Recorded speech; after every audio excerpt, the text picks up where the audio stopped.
Falamos sobre Code Vein, ainda vivo ou sumido? O que falar sobre Code Vein?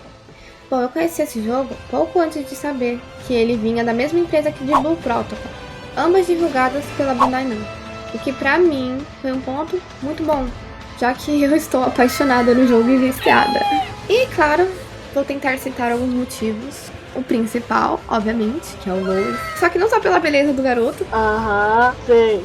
Por mais que ele seja muito lindo, é claro. Legal e bonito.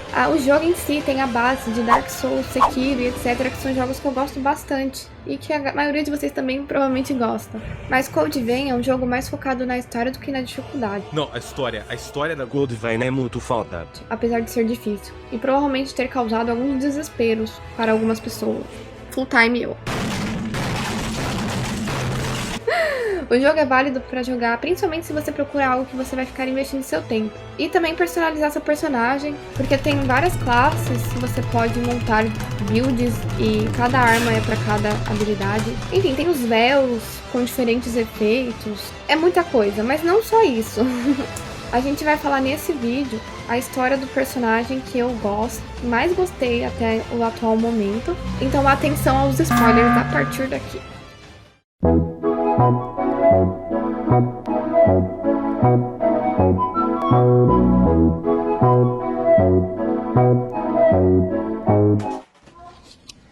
Meu Deus, que transição magnífica, cara! O Lois aparece pra gente logo no começo do jogo, após a gente ter que deixar pra trás um colega, e a partir disso ele se introduz na história, como o personagem mais importante. Depois, é claro, de nós. E a partir disso, somos apresentados a outros personagens também. Dando continuidade à história, a gente já entende que tem algo muito diferente com as aparições, que eu prefiro chamar eles de vampiros, porque fica mais confortável, a gente entende melhor e é menos confuso. Apesar de ser bonitinho os nomes que tem, eu gosto bastante dos nomes, mas como não é muito comum, eu vou chamar pelo mais convencional. E, enfim, depois que a gente progride mais um pouquinho na história, a gente derrota o primeiro boss do jogo, a gente descobre que a gente tem um dom de tocar os vestígios, que são memórias perdidas de aparições. Os vampiros que perdem essas memórias conforme o seu tempo de vida, como criatura, após renascer, porque eram humanos, morrem, aí renascem. Aí eles já perdem um resquício de memória, que chamam de vestígios. Mas é aí que está o perigo, porque quem perde as memórias podem virar perdidos, que são os vampiros que nunca mais retornam à consciência e ficam loucos por sangue. Parece a dona.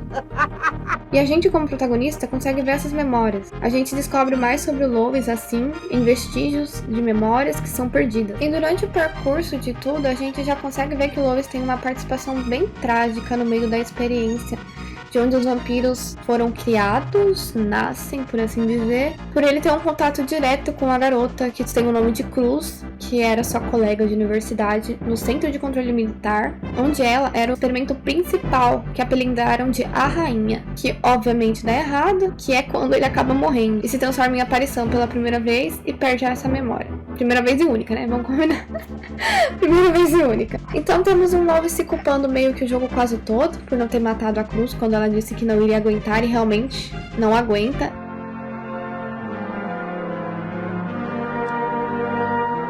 Entra em frenesi e acaba matando todo mundo, inclusive a irmã do Lois. E o Lois, ele acaba se sentindo mais culpado pela catástrofe que ocorreu quando ela se descontrolou, assim levando muitas pessoas a morrerem, mesmo ele próprio indo junto. O Lois, ele é um personagem que demora um pouco para ressuscitar como vampiro, mas após ajudar uma criança que também acaba falecendo, depois de já ter renascido, isso é o que descobrimos nos vestígios de memória que ele perdeu durante o caminho. Lembram que eu disse isso? Que ele acabou morrendo e ressuscitando? Mas enfim, no modo geral, todos os personagens têm uma história bem trágica, e eu escolhi o Lois não só por gostar dele, mas pelo Erendo até aqui, porque ele é o que mais fala com o nosso personagem, que parece se importar de verdade. Ele tá sempre à disposição pra gente, mesmo que a gente nunca peça nada, só fazemos o que precisa ser feito. E em um dos finais, que é o final ruim, ele chora por nós quando tem que nos matar, e acaba tomando o nosso lugar após a nossa morte.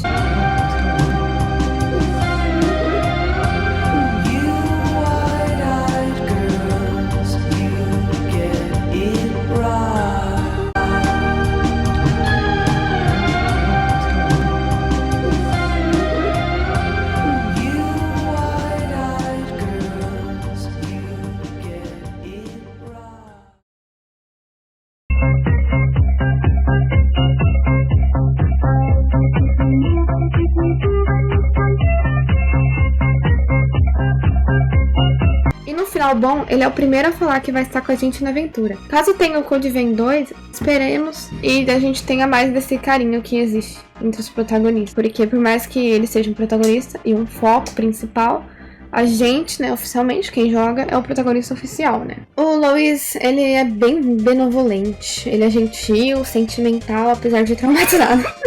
E isso é um dos fatores por eu querer falar dele e um pouco da história dele. Já que de vez em quando pode ser um pouco maçante ficar vendo os vestígios. No caso, né, as memórias. Já que é só o nosso personagem andando vendo um monte de estátua que fala e todos os outros vestígios são assim também.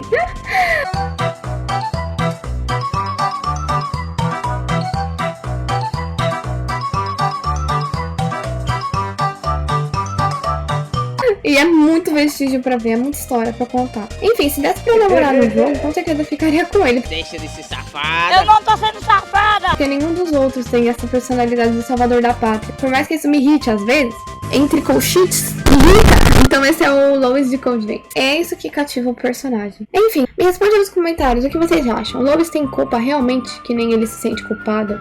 Ou é só mais um inocente traumatizado? Obrigada por assistir. Deem um like no vídeo, por favor. Espero que tenham gostado. Ah, e comentem. Não esquecem de responder a pergunta.